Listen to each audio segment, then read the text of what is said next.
छियै खाना बानी बैस की यानी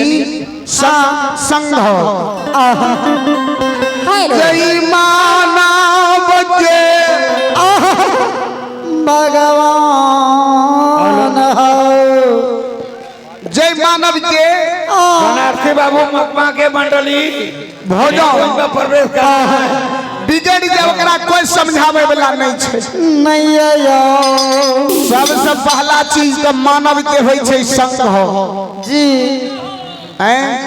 खाना पानी बैस की यानी संग दुई दिन गंजेरी के संग में घूम लियो कहनो गांजा नहीं पिए छे वैसे मतलब नहीं छे दुई दिन गंजेरी के संग में घूम लियो कते पा लागे